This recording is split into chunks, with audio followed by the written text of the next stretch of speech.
You open this door with the key of reason. Beyond it is another dimension, a dimension of truth, a dimension of freedom, a dimension of joy. You're moving into the land of both the ideal and the real, of the possible and the actual. You've just crossed over into the capitalist corner. Where reason meets reality, welcome to the capitalist corner. You heard it, folks, where reason meets reality. Welcome to the Capitalist Corner on Taco Tuesday, folks. I hope some of you will be enjoying tacos on this wonderful Tuesday. I'm Mark Pellegrino, the host of the Capitalist Corner and also the chairman of the American Capitalist Party, and along with my co-host and the vice chair of the American Capitalist Party, Michael Liebowitz, who also hosts his own show, The Rational Egoist, which in times like this, folks, which seems where like we are surrounded by irrationality and emotionalism and insanity in general, we hope that you're coming to the Capitalist Corner and to the Rational Egoist as your little island in a sea of chaos, your island of sanity in a sea of chaos. Michael, what's going on the Rational Egoist? Well, right now we got up a great interview with economist Van Skin Thursday.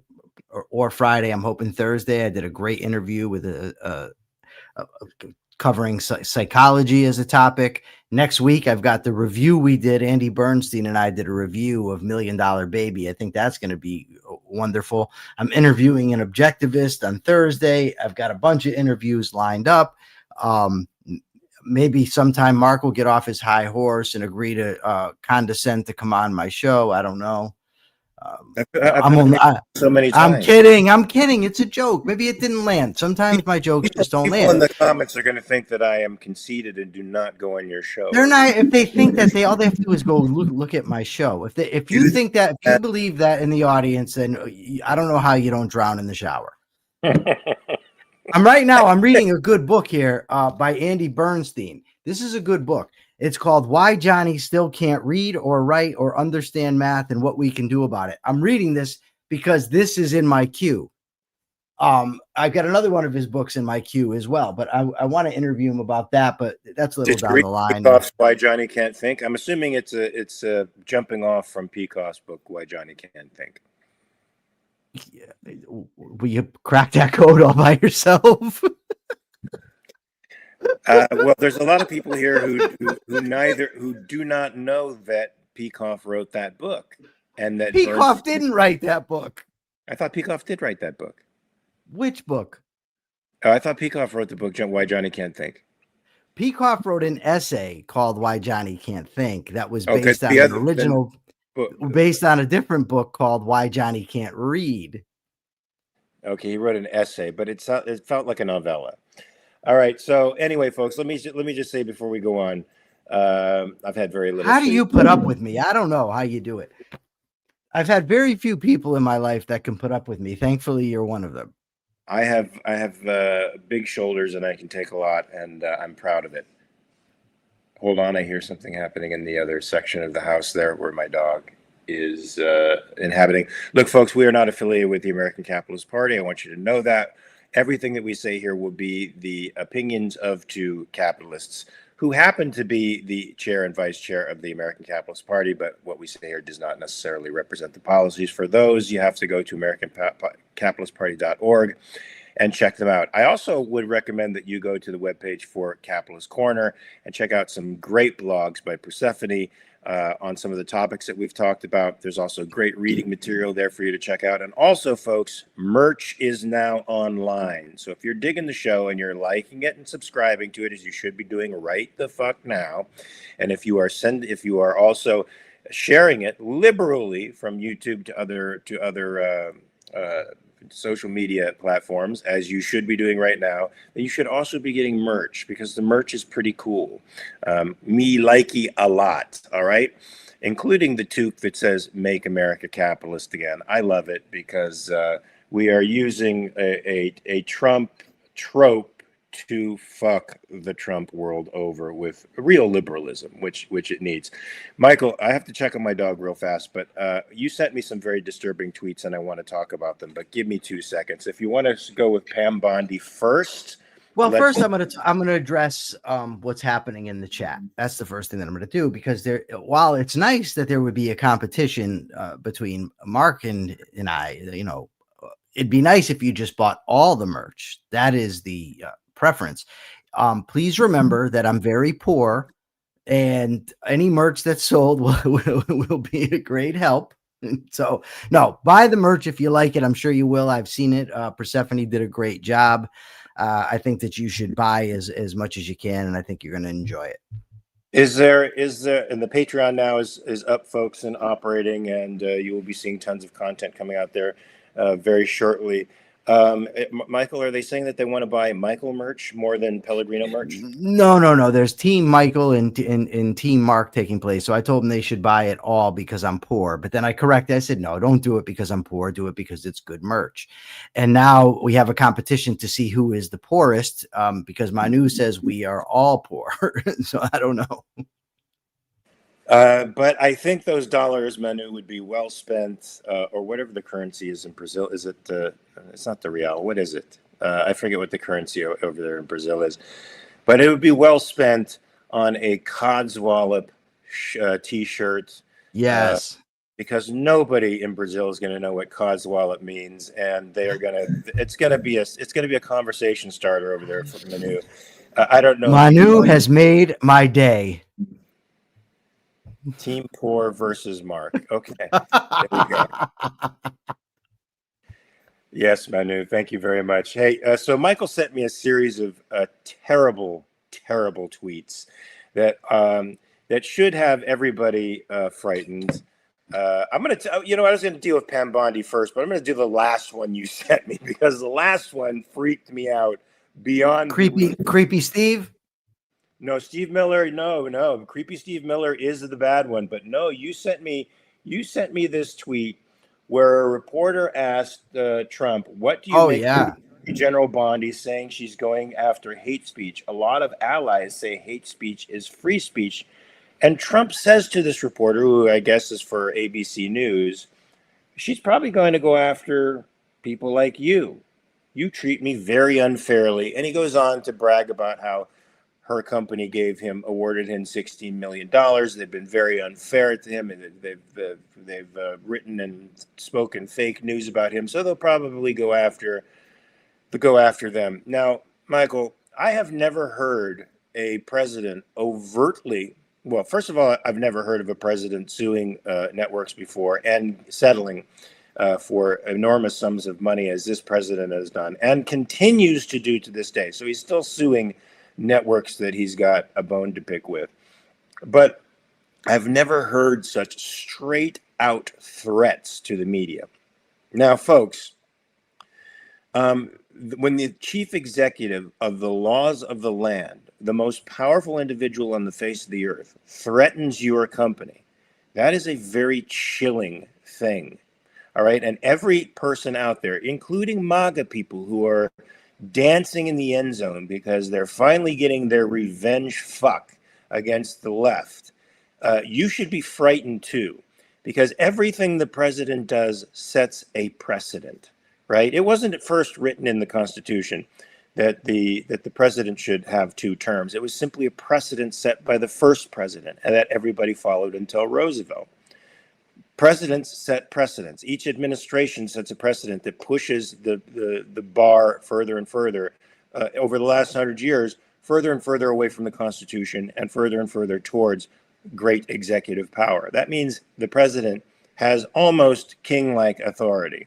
And for him to say this to a news organization, an information outlet, a part of what makes a representative republic tick, which is the free flow of information and opinion, whether you like it or not, protected by the First Amendment, meaning it's unpopular. If it's obnoxious and you don't care for it, the more it needs to be protected by the Constitution and the people who have taken a vow to protect the Constitution. And in this case, the man who put his hand on the Bible and swore to uphold the United States Constitution is doing just the opposite by making this threat. Michael, what do you think of this? Is this freaking you out as much as it's freaking me out? Yeah. it's funny because, well, it's not funny, but a lot of people told me that, I was exaggerating my fears of what a Trump presidency would be like. And the reality is he's worse than what I thought. I thought there would be a lot more pushback against him. He's doing things by executive order, and plus he controls the House, and the Republicans just kiss his big fat ass, as much as they possibly can. Now, there's always the Trump people that say, oh, he's just trolling, or you can't take him literally. Here's the problem with that. He's the president of the United States. Even if he's not serious about putting legislation into effect or putting an executive order into effect, his words matter because it could have a chilling effect on speech. When you combine that with some of the other stuff that we're getting into, it's scary indeed. And I am at my, I thought my wit's end with the people who defend this guy, but please do not tell me again, anybody, that it was so imperative to get Trump in office because of the threats to free speech coming from the left. Please don't tell me we had to avoid the economic intervention coming from the left, because nothing they were going to do is worse than this is. If either side is worse, it's marginally so. Neither gives a damn about freedom. Neither gives a damn about the Constitution. What it seems to me is the left cares about an agenda that is awful, and the right cares about retaliating against the left. So Exactly. there's no real push for liberty, for constitutionalism, for capitalism. Yeah, and folks, in the middle of this feud where one side is pushing a statist agenda and the other side just wants revenge against the other tribe, there's no room in there for the American people to be free. In the midst of this battle between these two sides, the American people, are getting crushed. And worse, this malignantly narcissistic president is growing the power of the presidency to such a degree that every American should be threatened, because there's going to come a time when President Trump is no longer in office, but those expanded powers of the presidency will still remain there. And if you happen to fall in the opposite tribe, those powers will be used against you as liberally as the president is using them against his opposition now. And Race Jacobs had said something that I think is very interesting and true. Does anyone else notice that right-wingers are starting to stretch the definition of incitement and violence to justify harassing people for bad takes? Yes, indeed they are. Now, we've talked about incitement here quite a bit with James Valiant, Michael, and what it means, what actual incitement means. And certainly, even though I can find, some of the expressions on the left of joy over Charlie Kirk's death, or even some of the language that they've used to describe Republicans, extremely noxious, I can't say that it's incitement. I cannot call it incitement and say that it's banned speech. It's certainly obnoxious. It's certainly not representative necessarily of the truth. Yeah. But that kind of incitement, if it just means something that angers somebody else, then we're done, right? And remember when they were talking about the flag burning, and they tried to get around it by saying, no, Trump is just saying if it's inciting. But if they're stretching the definition of inciting, which they clearly are, well, then we're going to keep being in trouble. And the point you make about precedent, I remember Obama giving executive order after executive order. And I remember thinking, like, how is this even legal, what he's doing? He's like he said with DACA, there's nothing he could do about it. It would be unconstitutional, and then did it anyway by executive order, right? Remember when the Democrats did away with the filibuster to get their judicial nominees, through. Okay, then the Republicans turned around and do the same thing, and the Democrats call foul. We're going to see the same thing, because a Democrat is going to eventually get into the presidency, and it's not going to be pretty. Well, let's hope that a American Capitalist Party member gets into that office before a Democrat does and changes things and turns things around. Unfortunately, folks, we're so deep in the hole, I think, that changing things and turning them around is going to lead to a period of austerity, which could cause a great deal of disturbance. James Valiant says something that just it highlights the point that we're already making. In 2009, 2021, hate speech laws were proposed by the left, and of course now the right is using them to cudgel the left. So, folks, this stuff goes round and round and round and round. It's a circle jerk of violence, and that needs to end. And the only way to end it is to put people of principle in there, not people who have tribal affiliations, who are loyal to their tribe, who are not loyal to the Constitution, and to serving the American people as protectors of their rights to life and property. And the only party that does that, folks, is the American Capitalist Party. So please go to AmericanCapitalistParty.org, donate, join up, be a part of the real political change that's happening. But we're not affiliated with them. Even though, yeah, we're not affiliated with them, but I can plug their stuff, and I can especially plug Michael's Codswallop shirt, which I think would go over well pretty much anywhere. So yeah, we're in trouble, folks. Now, sort of jumping off of this vitriolic rhetoric that we're seeing now on the right's reaction to the left's, to some on the left's reaction to Charlie Kirk's assassination, we have the inimitable Stephen Miller. Now, I have, is there a demagogue? I mean, Stephen Miller is probably one of the biggest demagogues I have seen in Washington to date. I say that he surpasses Trump only because he's better than him in the sense that he's very articulate, very well spoken, and he has a mission to destroy the left. And right now, he's in the midst of demonizing the entire Democratic Party. He's saying the Democratic Party does not represent American citizens, is an entity devoted exclusively to the defense of illegal, let me just pop this up here to get it better, illegal aliens, killers, and terrorists. The Democratic Party is not a political party. It's a domestic extremist organization. The very same language the left was using against many people on the fringe right in order to prosecute them and weaponize the government is now being used against the left. Folks, this is how it works. This is precisely why we need to tamp down on the power of the political class, because they use it and abuse it, not just to destroy their competition within the government itself, but to infringe upon your rights and hurt you.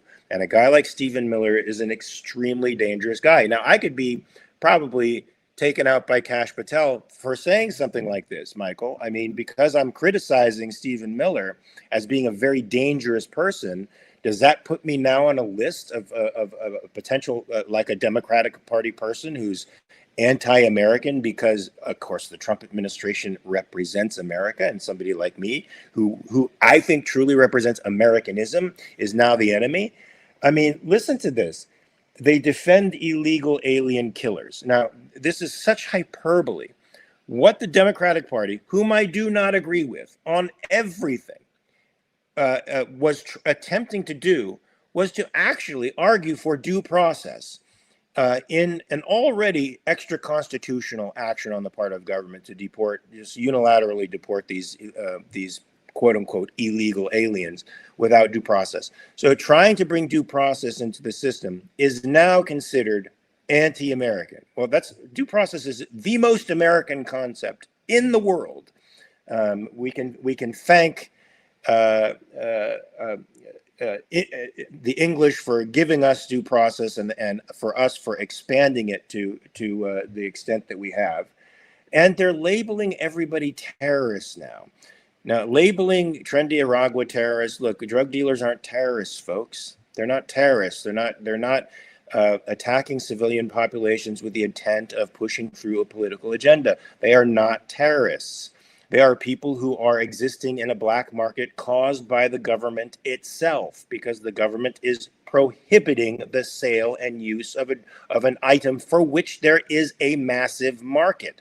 They are additionally scheduling drugs in such a way as to deprive people who need them of those substances, so they have to go to the black market in order to get them. This is a problem caused by government. And even though gangs suck, I cannot call them terrorists. But calling them terrorists certainly gives the political class an amount of power where now they can excuse calling the military in to take military action against these groups, which is now happening as we speak in the waters outside of Venezuela, in the Caribbean, where now the Navy is shooting down ships and killing people and promising to do more, and even threatening to invade these countries to take this war on the ground. So once again, folks, prohibition does nothing but increase the violence involved in exchange. What say you, Michael? The very first thing that occurred to me when I saw the clip from Stephen Miller with the things he was saying about Democrats was how these people will say stuff like that, and then out of the other side of their mouth say it's only the left that is using hateful language and insightful language and that sort of thing. We've gotten to the point where it's beyond willful ignorance. I can't even put my mind in a position to understand it, how people can be that. I don't know, because people tell me they're dishonest, but I have a hard time believing that there's that much dishonesty even among themselves. Like if I go on, for instance, there's a radio talk show host there in Connecticut, a right winger who I'm Facebook friends with. And when you go into their echo chamber, they all confirm it amongst each other. I mean, are they lying to each other? I don't know. I just know it's scary. And that to me is worse than the policy proposals, worse than the rhetoric coming from Trump, worse than coming from Miller or anybody else, is the fact that people buy it. People believe it. They can't see through it. It reminds me, Mark, when I was in prison, there'd be guys who would run around calling everybody snitches. The same guys would be in the captain's office with the door closed.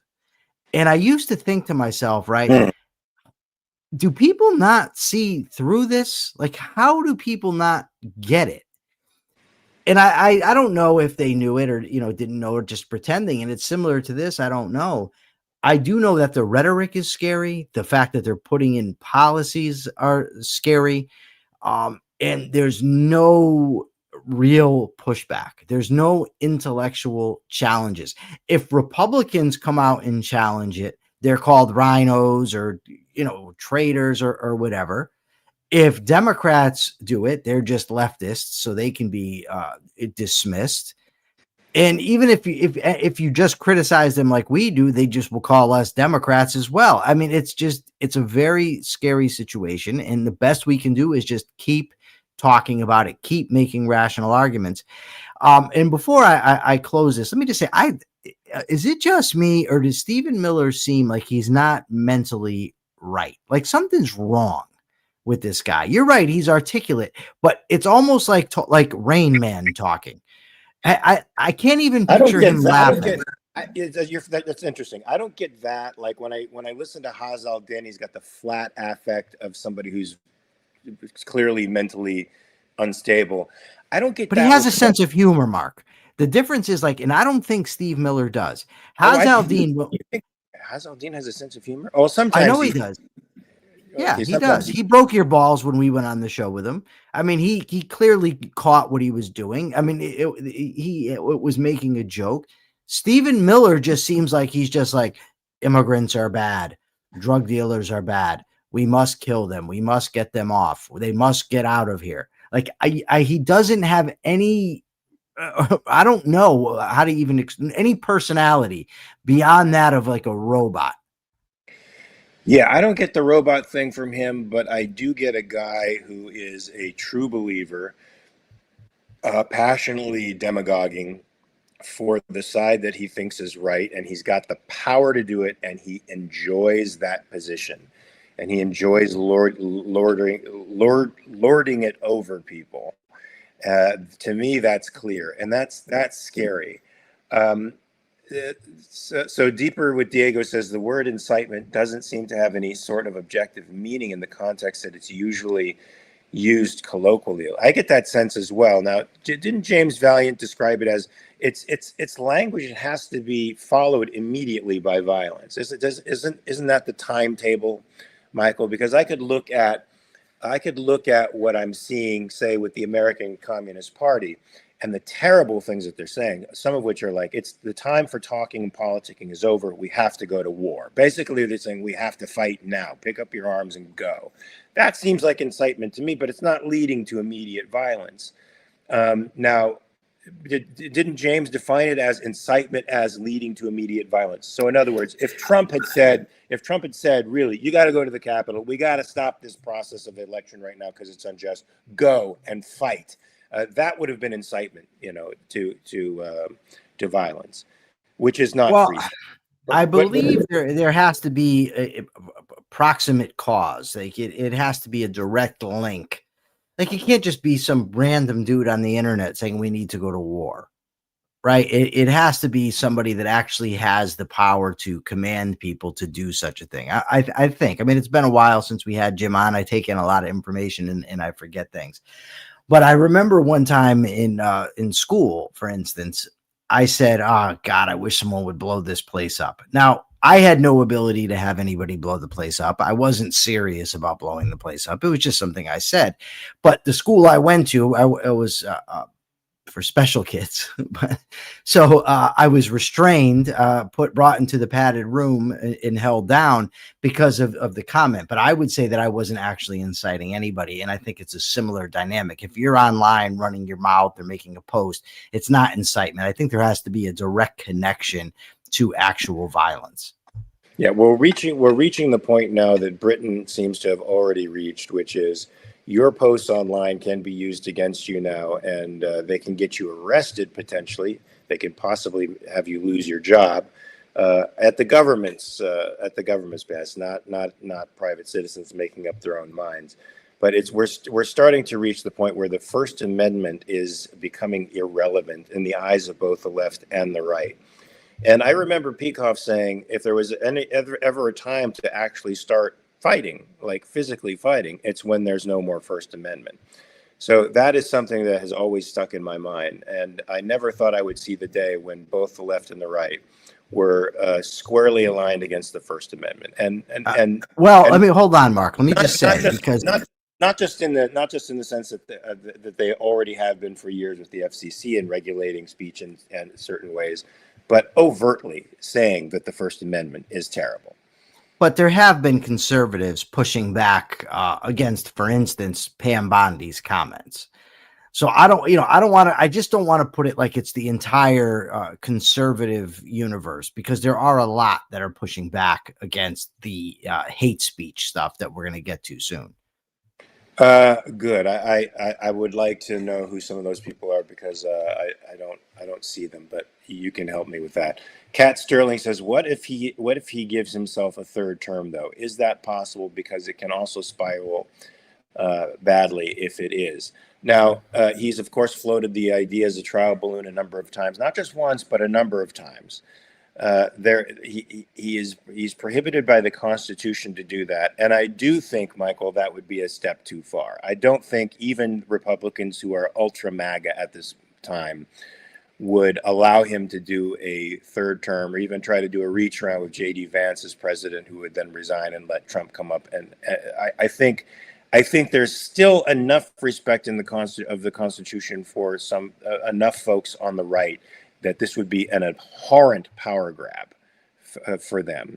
What say you? Are you skeptical? The problem is, it's 3 years from now. He'd be 82, 83 years old. I'm skeptical. Not that he wouldn't do it. I mean, if he was 60, I'd be concerned. But at his age, I don't. The only possibility, Michael, that disturbs me is, let's say some of these economic programs of his that are already causing depressive cycles, they're already causing recessionary issues with job losses and inflation in certain parts of the economy because of the tariffs.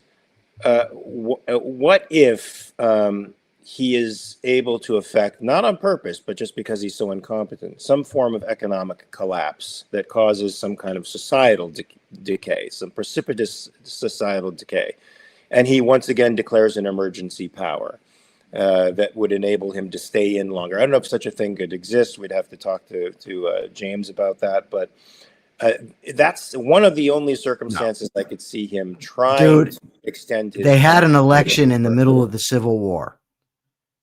There's no precedent that he could cite as an emergency for him to stay in. There was elections during the Great Depression, during the Civil War, during World War II. No way. No way he could legally do it. I mean, but Ian Gilmore says, why do you think Republicans would block that? There's no evidence of that anywhere today. This is the problem with the MAGA verse, is it's very difficult to tell where they'll push back. Orrin McIntyre is online pushing back against Pam Bondi's use of hate speech. For instance, what's his name there? They pushed back against, they're upset with him over the Epstein stuff. So there's no telling when they're going to push back, but I do agree. I wouldn't count on that to stop him from running for a third term or trying to stay a third term. I've been warned by Persephone. I have to back up a bit. I keep getting too close to the screen. You're obsessed with the like doing this. I don't know what the story is. I don't get it, but whatever. Maybe it's because you're an actor. No, it's because my microphone stand is funky, and it doesn't quite stay up. If it stay, I have to hold it up if I stay further back, because it just sort of falls like it's not supposed to. So I like resting. What do you mean it falls? I like resting it on the edge of the desk. So what I'm figuring out here is I'll just move this back, and how's that, Persephone? Is that better? It falls, Michael. I can't explain it. All right. It's too technical for me. Why does the microphone move because you back up? That's what I'm not understanding. What? Never mind. You're not getting me. You're not attached to it. No. I'm not communicating effectively. Listen. I have something from Axios AM that I think I want to say here, and it's just as chilling as the previous thing that I've said. And it's about Trump again. It's about what Trump is trying to do to the New York Times. Yes. Folks, the New York Times, of course, should have lost its reputation as the paper of record a long time ago.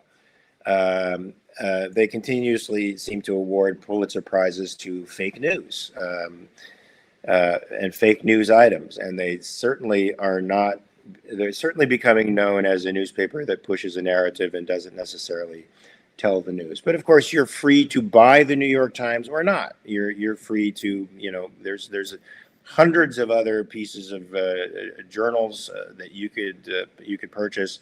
The New York Times is only one of them. But Trump has decided. He announced on Truth Social at 11:45 p.m. Eastern, quote, the great honor of bringing a $15 billion defamation libel lawsuit against the New York Times, one of the worst, most degenerate papers in the history of the country. The suit was filed in U.S. District Court in Florida. Reuters says, that figures it's sued in Florida. The suit cites the Times' endorsement of Vice President Kamala Harris in 2024 election. In a defamation lawsuit, it's citing their endorsement of Kamala Harris. I'm sorry, I find that hysterical. Which called him unfit plus lucky loser. Both of which seem rather apt to me. I don't think that's defamation. I think that's a perfectly legitimate opinion, especially if it took place on the editorial page. 2024 book about him by Times reporters Susan Craig and Russ Butner, I'm sorry for butchering that name, who won a Pulitzer Prize in 2019 for coverage of the Trump family finances, is probably also under scrutiny here. Folks, $15 billion. Now, that is a daunting figure, and Trump knows what it means. It means that he knows that rather than go to court, the New York Times, like ABC, is probably going to settle for a certain amount of money, which will then go to something. I guess Trump's library is now being financed by the settlements that he's coming to with these media corporations. Also, I might add, using the FCC as a cudgel against some of these folks to manipulate them into extorting money from them. Michael, what do you think of this? Our president, the It's because they greatest endorsed Kamala, right? extorter. That's the issue. Well, If I'm not just remembering that, correctly. well, it's not just that. That's part of it, but they called him unfit and the lucky loser. The editorial board, right? It's the editorial board that Oh, does the opinion, endorsing, the the opinion. opinion people, Yeah, so right? so it's Yeah, just their opinion. Oh, okay. yeah. Which they should be entitled to have. Yeah, they should. It's another instance of him not caring about the First Amendment. It's like I just don't know. It exhausts me. Is all I can say, because it doesn't stop, and they throw so much of it out there. It's like, well, Steve Bannon says you just flood the zone, and so you try to fight these people. And you just have to keep fighting. And then they create their own information sphere so that they can say, oh, no, that's not true. That's not what he meant. That's not happening. Oh, yes, the New York Times did defame him. That's a fact. And you end up, how do you combat it all? When you're dealing with people that don't care about truth, it's extraordinarily difficult to fight them. That's a fact, and I assume that the New York Times is going to try to keep this out of court by offering him some kind of settlement, and that would be an injustice. I wish that, as much as I hate the New York Times for their clear dishonesty, I think what the president is doing is awful. It is a terrible precedent to set. It's chilling to free speech, and it's the right that's now talking about the chilling effect of assassinations on free speech, and yet here they are committing lawfare against the organs of free speech in America. Again, they can't seem to figure out that they are in the midst of enacting horrific hypocrisies. They just don't seem to have the introspection to see the contradictions in the things that they're saying and doing. Or maybe they do and they don't care, because all they care about is the levers of power and what works for them in the moment. That could be. They're all pragmatists. Well, Trump is also sending the National Guard task force to Memphis to combat crime. Now, of course, Memphis is a crime capital. It certainly does make the top 10 crime cities in the nation. But to me, that doesn't justify sending the National Guard in, Michael. Even though the governor is accepting this with open arms, as opposed to the governor of Illinois, who seems to have a sense of the power of federalism and the state's rights to take care of its own business. The governor of Memphis is welcoming this with open arms. And who knows if the mayor of St. Louis will do the same, and the governor of Missouri will do the same when they decide to go there next, because it seems like that's the island hopping they're doing. They're going to hop from Memphis to St. Louis and to Chicago, just like the former strategy before we dropped the atomic bomb of island hopping all the way to Tokyo. This is what Trump seems to be doing with the National Guard. What do you think about the deployment of the National Guard in Memphis, Tennessee? Memphis, Tennessee. I'm going to shock everybody. I'm opposed to it. I think it's a terrible idea. I don't think it comports with the Constitution. I think militarizing law enforcement is terrible. It's also, Trump can't help but lie, like when he says that the murder rate in Memphis is 10 times what it is in Mexico City. It's about 4 times, and Mexico City is not really the place to compare, because Mexico City actually has relatively low crime for Mexico.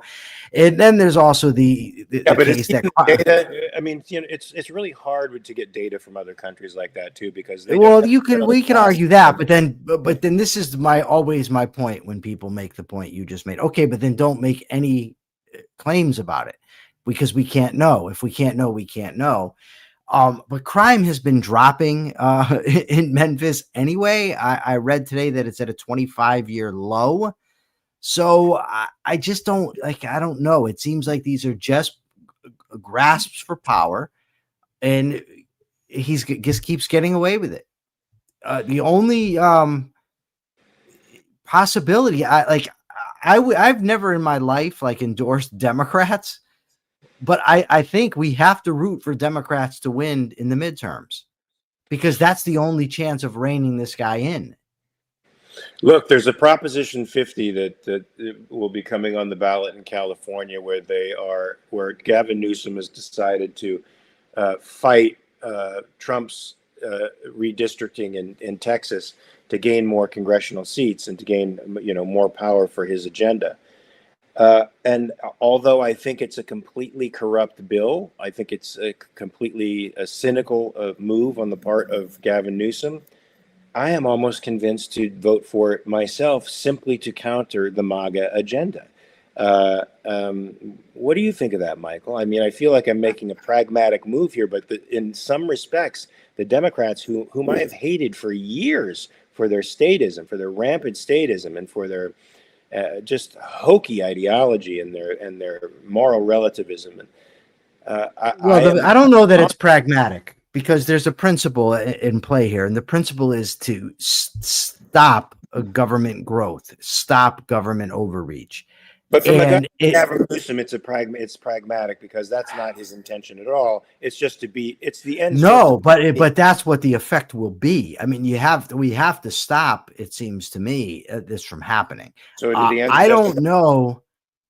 I don't know. I mean, the best thing we can hope for right now is divided government. Right? Yes. Divided government. We don't want either party in, because we want them conflicting and fighting and stopping each other. We want government shutdowns, right? It seems like that would be the best thing, because if they're shut down, at least they're not coming after us. Yeah, but the Democrats always government shutdowns as a cudgel to beat Republicans when they're that's true. An obstacle to what the Democrats want to pass, even though from my humble opinion, an inactive government is a better government, because they're not conspiring to take your shit when they're not doing anything, and that's my preference. So you heard it here, folks. I mean, in the last 3 elections, in the first election for Trump, I voted for the libertarian guy who didn't know where Aleppo was. The second election, I voted for no one for the presidency. I only voted in local elections. And this last one, I didn't vote for the president either. I just voted in the local elections and for against most of the propositions in California. But this proposition I may vote for just to counter the MAGA agenda. And I find myself aligning with Democrats on a whole lot of things here that are being demonized by the Republicans, who have the microphone now, and they're doing a very good job of weaponizing their position. Do either of you think that crime statistics get watered down for political reasons? I think it's a little more complicated than that, to be honest with you.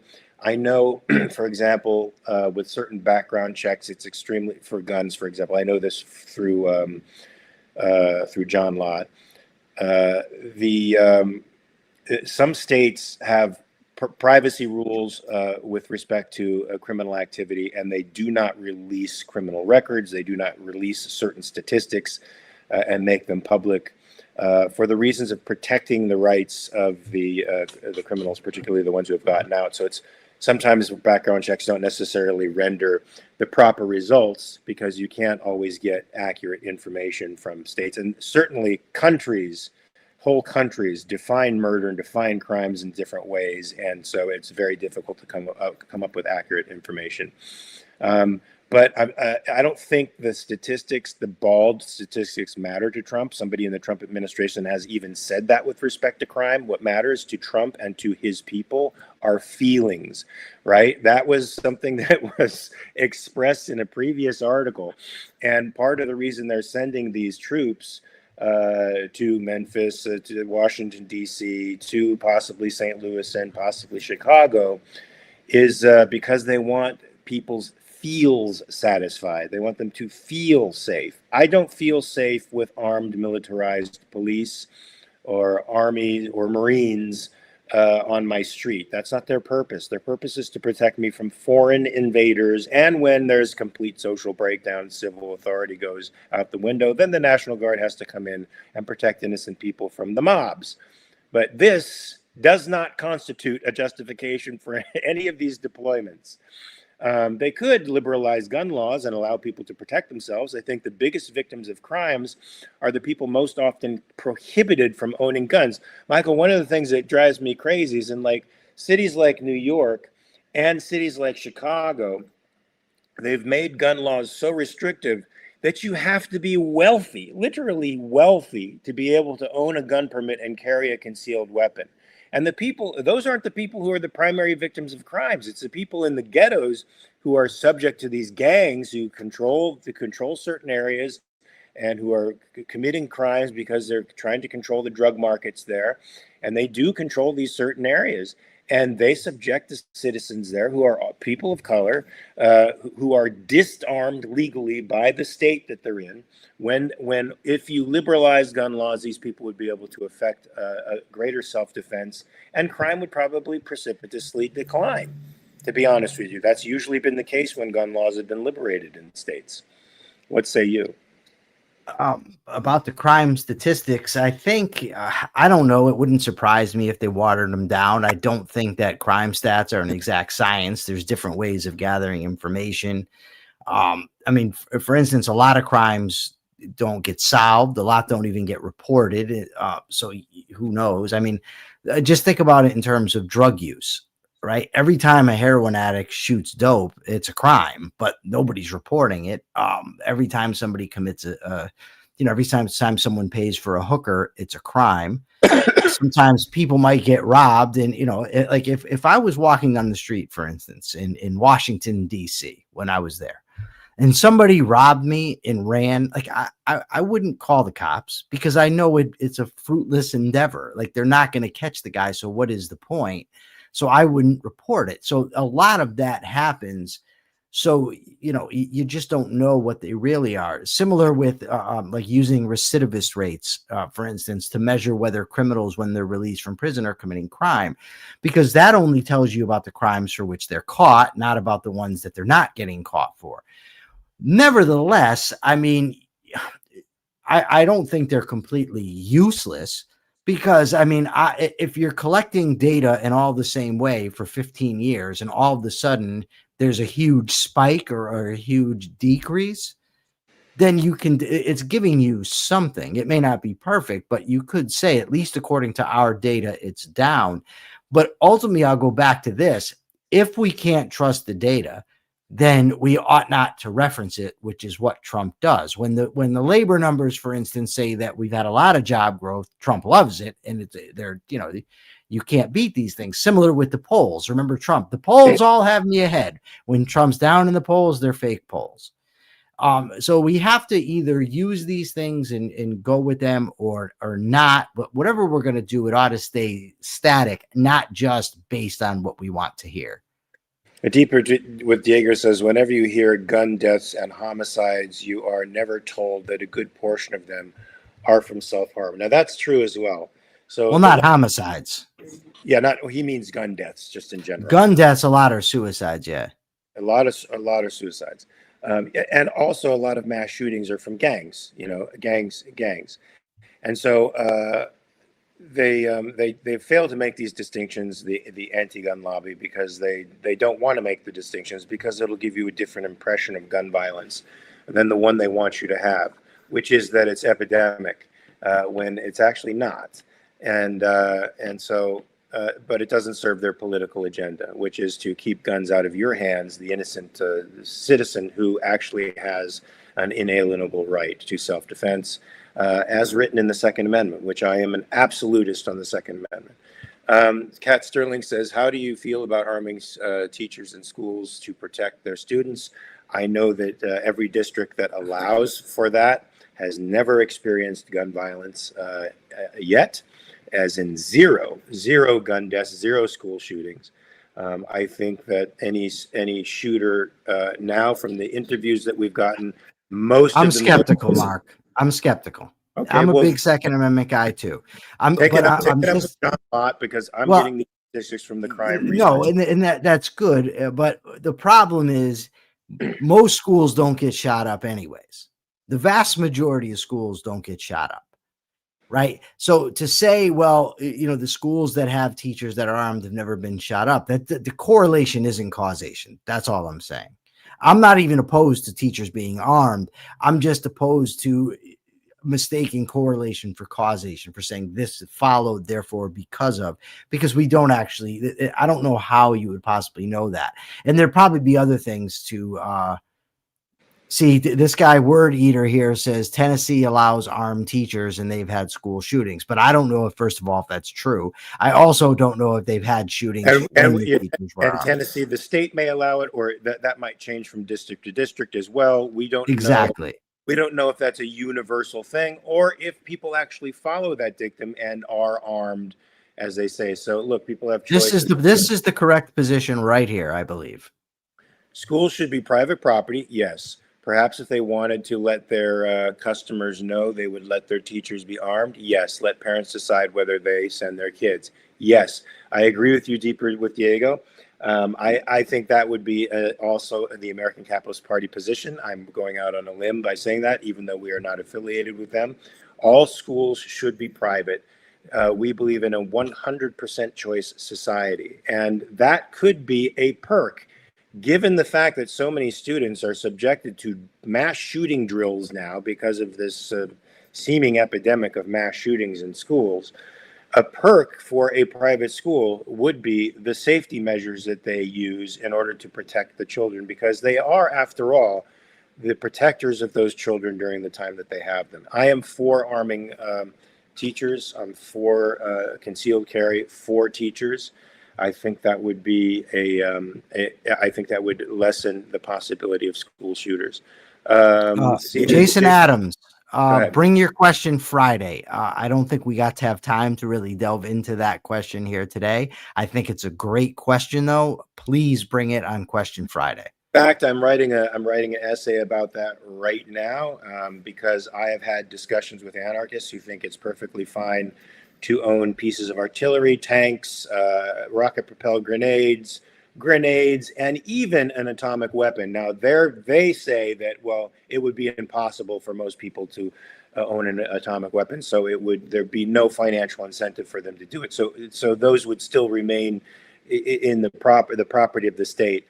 But I do think there is this distinction, James, between self-defense and the practical needs of self-defense and the various situations in which an individual may find himself, and weapons of war, which is the province of a state where one is fighting an invading force.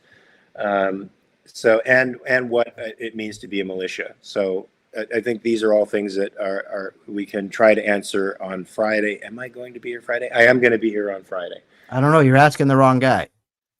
I asked myself. I was thinking out loud. I got that. I figured Michael, that out. That's what thinking out loud looks like, Michael. I want you to know that.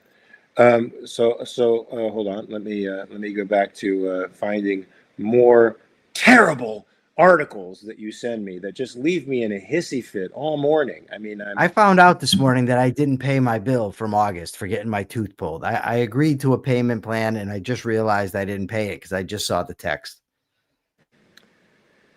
So I thought they were going to take the money automatically from my credit card, but they didn't do that. Okay. And so now you're gonna correct that, right? Yeah, when we get done here, I've got to go to work, but I'm also going to fix the bill paying thing with Diana's help, hopefully. Yes. Persephone says something. This is from Maribins. Am I saying that right? Maribins? Megan Ribbons. Megan Ribbons. Okay. Also, kids going to private school usually have other options besides violence if they hate going to school. That's true. Look, privatizing education would give children, it would bring innovation into that world and give children so many options. One of the best being that they would not have to share a classroom with violent, antisocial kids, which I think is disruptive and horrible for children who want to learn. And so nothing would really impede their progress in learning. Can you tell me what the hell is going on with Candace Owens, Michael? She's out of her mind. What is going on with her? I mean, I've been told she's always been a grifter, and that may be the case. But there was a time when I was buying her grift, when she seemed to be the outspoken opponent against sort of the the weaponization of racism that was happening on the left through BLM. She seemed to be a rather good force for reason in that moment. And I became a bit of a fan in that moment. I knew, like Charlie Kirk, that she was going to rise fairly high in the conservative movement. But she has ever since her divorce from Ben Shapiro, she has gone off the reservation. And I don't know if this is a revenge fuck on Ben Shapiro because of her break with him, but there is a Jew behind every fucking problem in the country, including the assassination of Charlie Kirk. Everything. Jews everywhere. Well, here's the thing, right? When you tell a lie enough, let me tell you a quick story. I committed an assault one time, and I needed it. I was going to court, and someone told me, "Listen, you just got to tell them that the guy had a knife." Now, at the time, my dog scratched my side, so I had a big gash on my side. So I kept saying, the guy cut me with something before I hit him. I repeated it so much that I started to become indignant. Like, wait a second here. This guy attacked me. You know what I mean? Yeah. Now, she's just engulfed in conspiracy nonsense. I wouldn't be at all surprised if it began as a grift and now she truly believes it. No, they weren't married. He means divorce is that she left the Daily Wire. I was afraid that might happen. Not that she would leave. She left the Daily Wire. Yeah, she left the Daily Wire. Do you remember the reasons for her leaving? I mean, it was because she started to criticize Israel, I believe. Yeah, and she started going down that road. And of course, Ben Shapiro, owning the Daily Wire as he does, has a right to fire employees for not towing whatever line he chooses to tow. He's a Jew who is pro-Israel, and he can fire a journalist who criticizes Israel in the manner that she criticizes, in any manner, but in the manner that she's doing it, which is completely off the hook. It's like the protocols of the elders of Zion off the hook. That's the level of insanity that this woman is reaching with her criticism of Israel, and seeing a Jew behind every social problem that we are finding ourselves in. Michael, do we have time for one more article, or do you want to give the capitalist thought for the day? Wait, what do you mean? I got to give the capitalist thought for the day? Yes, because I gave it yesterday. Yeah, but you're like 6 behind, Mark. Okay, so we're back on track now. It's me, you. But you're going to take more time off, and I'm going to keep doing them. That's okay. I will do it because that's the type of person I am. I'm a good guy. I evidently don't pay my bills when they pull my teeth. You know what it is too, is because they came and told me that they got to do this. I forgot what the hell it is. They got to put something in place, an implant of some sort. Yeah. And they're like, oh, but if you get that done, you're going to owe, you have to pay money, but we have a payment plan for you. And I don't know, this could be like going to you go to the mechanic and all of a sudden everything's wrong with your car, but I agreed to it. And I just assume I gave him my debit card number and I'm thinking, okay, it's just going to come out like everything else. Evidently, no. So this is one more thing I got to be responsible for. I don't know what made me think of that, but nonetheless. To the real world. Okay. So where were we? Oh, capitalist thought of the day. Capitalist thought of the day is this. There's a lot of bad in the world. Yes, we know. And you kind of have to talk about it because otherwise you can't combat it. But there's also a lot of good in the world. I have good friends. I have good family. And I'm sure most of you do as well. The best way that you can have good friends and good family is to be a good person. Live the moral life and continue to strive to be better every single day. And the best way that you can do that is in a free system where people aren't trying to control your thoughts, your actions, and your words, which is why, to bring it back around, we need to fight. At least it's one of the reasons why we need to fight for free speech. As long as we have freedom of speech, we can combat whatever evils are out there. If they take away our freedom of speech, we can no longer do so. And capitalism being the system that protects individual rights, your free speech is also protected under a capitalist system. And with that, I will give it to Mark and he can do his spiel and we can go. Well, folks, you heard it here. I think capitalism is an aspirational system. It's healthy for your psychology. Freedom is healthy for your psychology. Taking your own life into your own hands and being the captain of your own destiny to the extent that you can be is good for your psychology. It leads to your happiness. Being able to achieve your moral ends leads to your happiness. No other system in the world allows you to do that. Capitalism does. So you have 23 hours, folks, if you have any statism in you right now, to check those premises and come back tomorrow refreshed and renewed with a capitalist mindset, which is the possibilities are endless for you. Your potential can be actualized. So, folks, we will see you at the same bat time tomorrow, 9 a.m. Pacific, 12 p.m. Eastern time. Bring your brains, bring your questions. I love your questions. Of course, it's not Question Friday, but we like answering these questions, so bring them here. They add to the conversation. Remember to like, subscribe, and to share this content liberally across social media, because the message of individual rights and independence and rational egoism need to get out there and start taking over the conversation from the altruist collectivist axis. All right, folks, so we will see you tomorrow. And even though we talk about bad news, we essentially bring you a message of hope and change for the better. Peace.